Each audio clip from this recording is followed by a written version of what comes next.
Assalamualaikum, my name is Muhammad Afiq Razmi. My metric number 01DPU 19F1035. uh,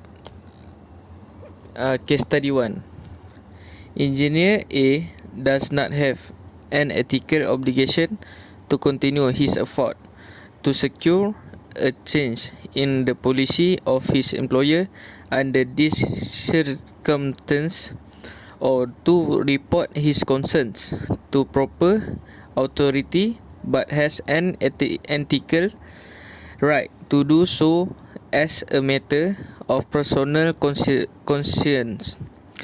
Engineers shall hold paramount the safety, health, and welfare of the public in the performance of their professional duties.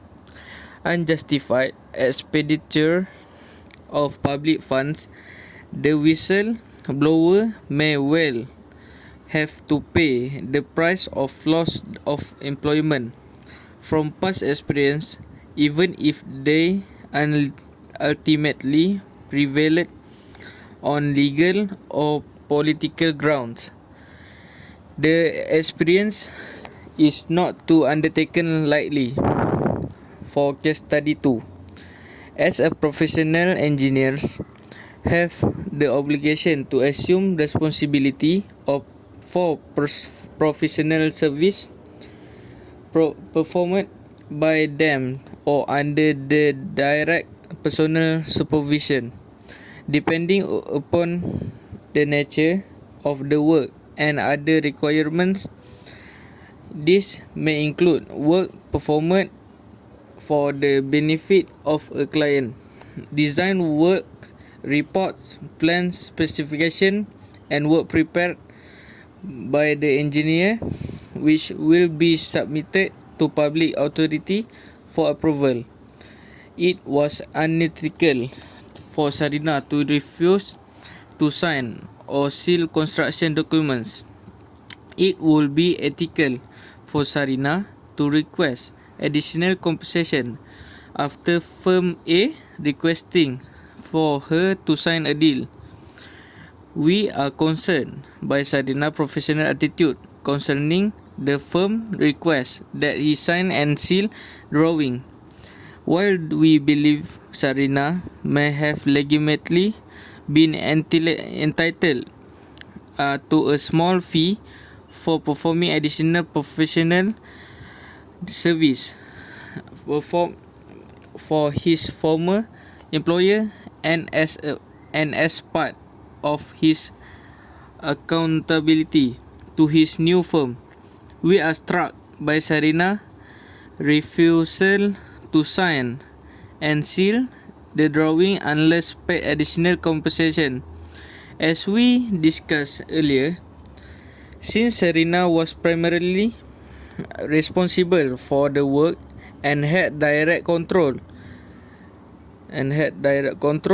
and personal supervision over the work, Sarina has a professional obligation to sign the work regardless of how the compensation matter is resolved.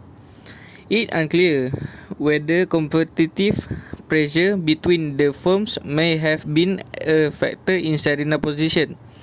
But such factors should not come into play in a matter of this type by signing and sealing the drawings, assuming, as we have in this case, that Sarina has primarily responsible for the work and had direct control and personal supervision over the work. Tan was clearly justified in asking Sarina to sign and seal the document in question. So Sarina, who worked for one firm and then moved on another firm, are not released for this professional responsibility. For case study 3, discussion. The Board of Ethics has not had the opportunity to deal with any type of case specifically explained in the facts presented in this matter. This issue of public criticism by another engineer, but his statement is very different. In that case, at the board understood the fact engineer at least needed the services of structural engineer in another jurisdiction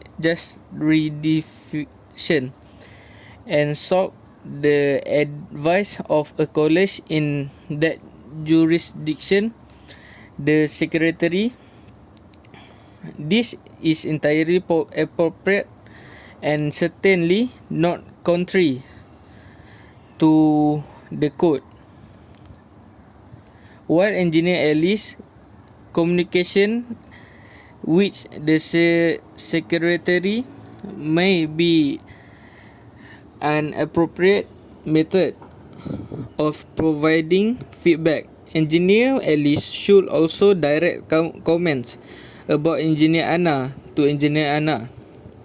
If engineer at least has difficulty communicating with engineer Anna, she will probably explore to other avenues of relationship, perhaps frustrated by inability to receive a response from engineer Anna. Engineer Alice deliberately made her views known to the secretary to make a fuss on engineer Anna. For conclusion, a large number of employees come to work with intention of doing a good job and are proud of what they do. This makes them interested in what the organization is doing and what is planned for the future. There is not much more frustrating for employees than finding about big new innovated either through someone outside the organization or by watching the 6 o'clock news. I have both of this example going on. That doesn't make leadership bad. It just means that they often need help in figuring out how communicate and put in place system and processes to do better job. Too often employees do not feel confident or involved in any decision making process. Sandy Edward, Senior Vice President of AMA Enterprise, said in a media statement, especially when it comes to the organization business strategy or plan for the future. Okay, thank you.